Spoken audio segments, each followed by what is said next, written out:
All right, ladies and gents, here we have, do I even need to tell you? It's the Spyderco Paramilitary 2, commonly referred to as the PM2. This is the upgraded version, usually comes with the blue handle, but I did replace the blue handle with the Digicam scales there. I also have a deep carry pocket clip that I've installed.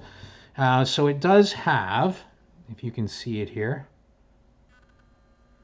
the S110V steel. So it is as hard as the hops of hell, that steel. And I gotta say, I'm struggling to come up with something for a size comparison here, because this is usually the knife that I use to do to do size comparisons with. So what do you say we? There we go. There's a highlighter. And what else do we have? Yeah, Q-tip.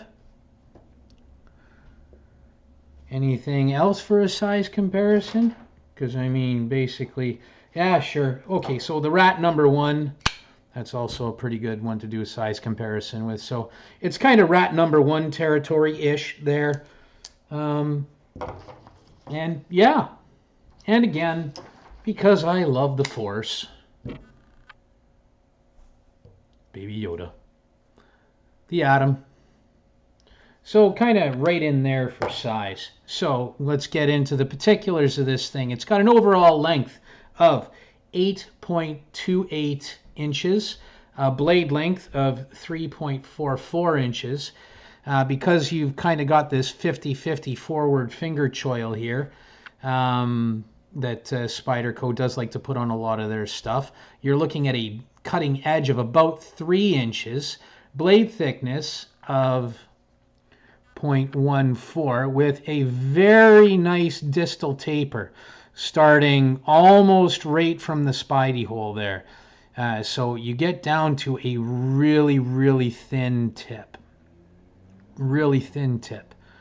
It's got a flat grind all the way up, so although it is 0.14, and as you can see, it's relatively thick stock, since it's a flat grind all the way to the top, it is still very slicey behind the edge.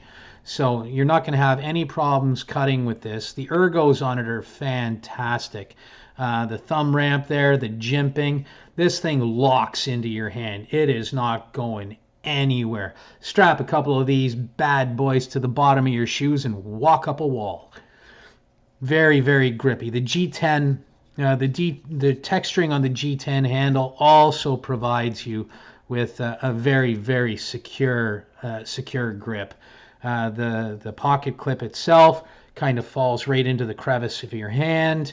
So, I mean, there's a reason that the PM2 is kind of one of the best knives, arguably one of the best knives ever produced by Spyderco. And there's a reason why they sell a whole lot of them, and it's not because they're garbage. Very nice knife. Got the compression lock back there, so you've got a really secure lockup. We got zero blade wiggle there, and as you can see, the action on it is just fantastic.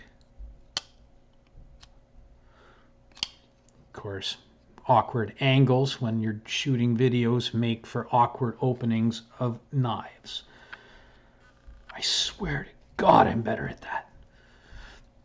My buddy Brent can Spidey flick a friggin' cardboard box open.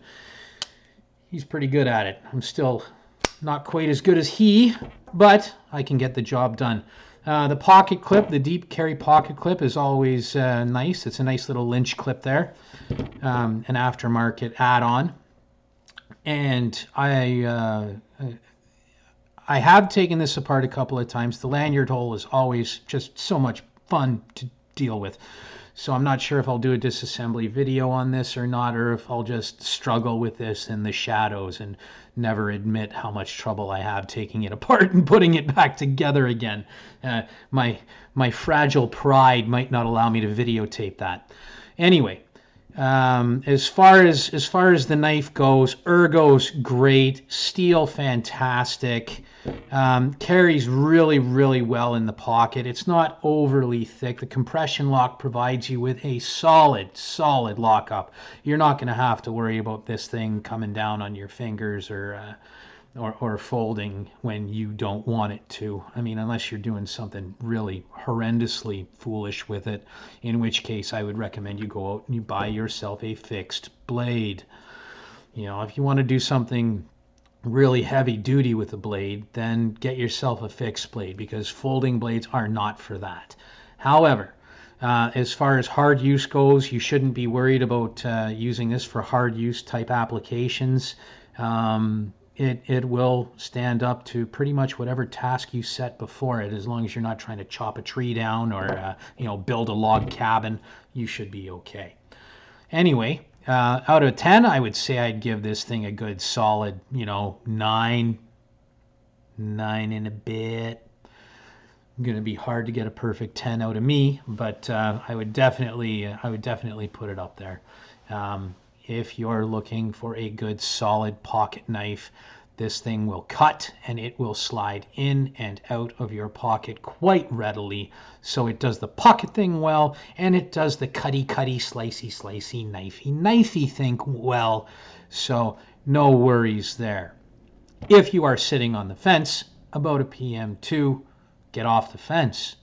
It is a good knife, and yeah, if you purchase one, I would be surprised if you were disappointed with it. And that is all I have to say about that. You guys have yourself a great day, and we'll see you next time.